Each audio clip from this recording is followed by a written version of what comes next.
Estamos de volta com o Jogo do Poder, recebendo hoje o presidente do Conselho Regional de Odontologia, Afonso Rocha, e o sanitarista da Fundação Oswaldo Cruz, Oscar Berro. Oscar, há um mantra em relação à saúde que diz que a questão central, fulcral, de atuação, objeto do setor público, deveria ser a questão preventiva, a saúde preventiva. Isso há consenso, ninguém discute, todos concordam, muito bem.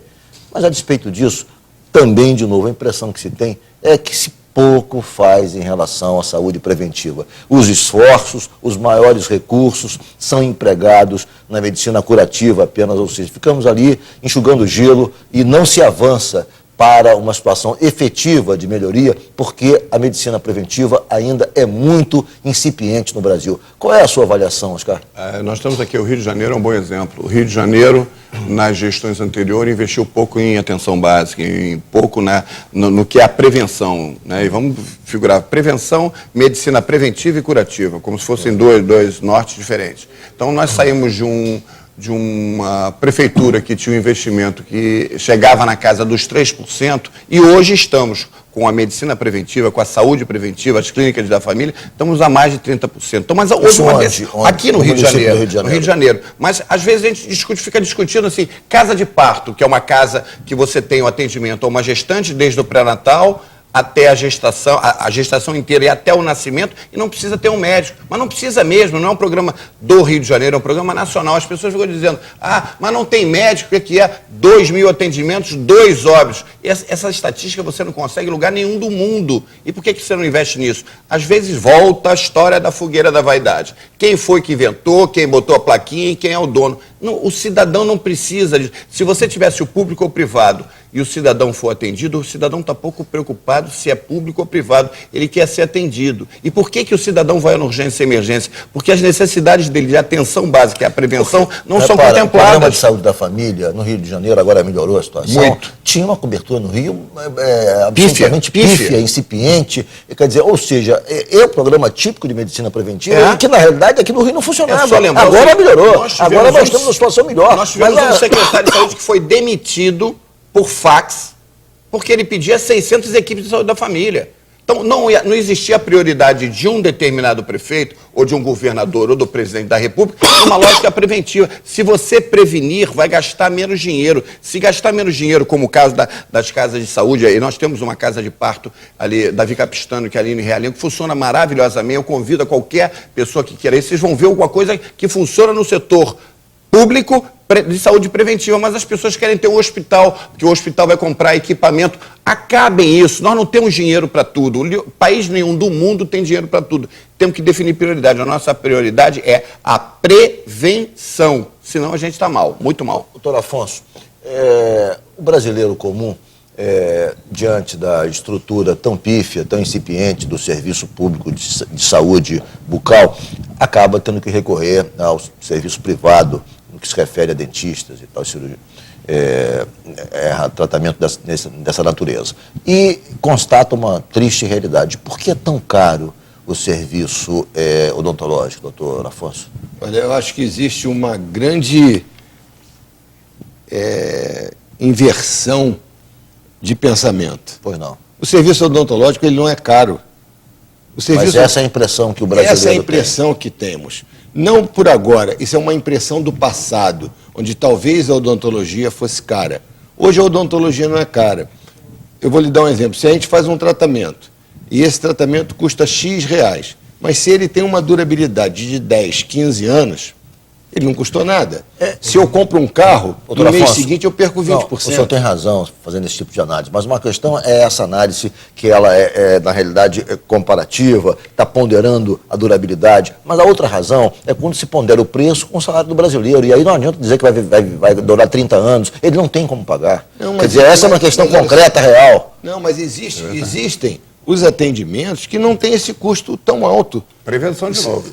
Além da prevenção, né, que deveria ser o primeiro motivo, então nós temos aqui no Rio de Janeiro, por exemplo, locais que têm 3 equipes de saúde da família, para uma equipe de saúde bucal, ou seja, em torno de 10.000 pessoas, para um cirurgião dentista que não tem a capacidade de atender, nunca vai conseguir atingir essa massa, E temos os tratamentos que são paralelos ao tratamento caro. É um tratamento mais barato, é um tratamento tão eficiente quanto, pode não ser esteticamente tão bonito, mas ele é eficiente, ele restabelece a função principal dos dentes, você passa a mastigar, você passa a deixar de ter problemas digestivos, você passa a deixar de ter problemas do sono, porque às vezes a pessoa janta, não consegue mastigar e não dorme, e isso é simplesmente resolvido, às vezes, com a reposição dos elementos dentários, sejam eles naturais, artificiais, seja de que forma for, ou com o tratamento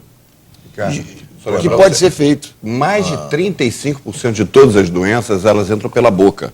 Então você tem que fazer com que o teu aparelho esteja completo ou não se deteriore para isso. Como nós não houve investimento no passado, você fez a pergunta anterior assim, um programa de sucesso na área preventiva é vacinação. E você faz a escova de dente e pasta de dente é a principal vacina para que você tenha dentes saudáveis e não precisa investir recursos em maior complexidade.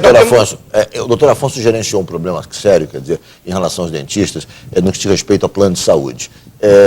Os dentistas fizeram uma greve contra os planos de saúde por conta da baixa remuneração que os planos dão a eles.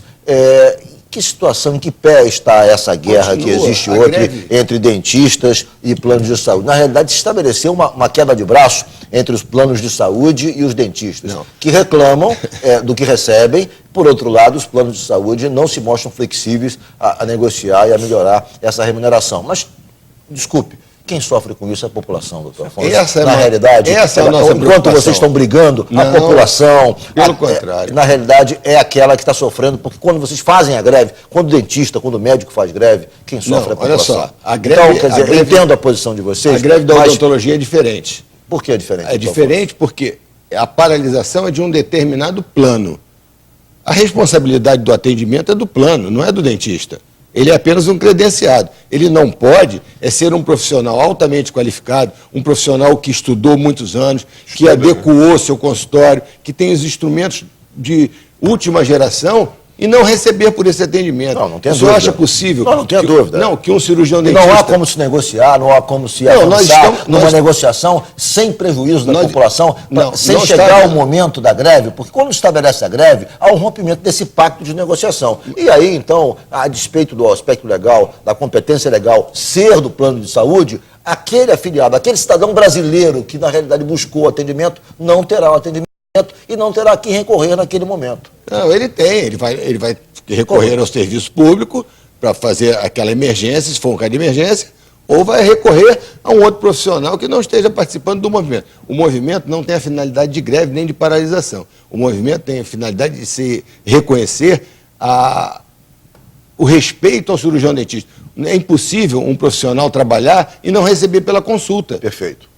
Ele não pode fazer isso. Eu vou fazer, pois não, concluir. Os planos de saúde têm que entender que o conjunto de profissionais, os dentistas, os médicos, os enfermeiros, os psicólogos, fazem parte de uma rede. E que não dá para atender um profissional com um tipo de qualidade e outro que não. E não tem o usuário que ele é público ou privado. Então, um é nobre e o outro não é, não. Ele é um cidadão brasileiro, como você disse, e ele merece o respeito do público e do privado. Alguns planos, principalmente na área de odontologia, não entendem. Ele só quer o plano, desculpem, é uma brincadeira, mas é sério, ele só quer o plano enquanto a pessoa está com saúde. Quando ele fica doente, ele não pode, pela linha A, do tipo B, do tipo C. Então é plano de saúde. Enquanto você tem saúde, me interessa. Ficou doente, não me interessa mais. Vou fazer um rápido intervalo. Perfeito. Vamos ao rápido intervalo. O Jogo do Poder volta em um minuto. Hoje recebendo o presidente do Conselho Regional de Odontologia, Afonso Rocha, e o sanitarista Oscar Berro, da Fundação Oswaldo Cruz.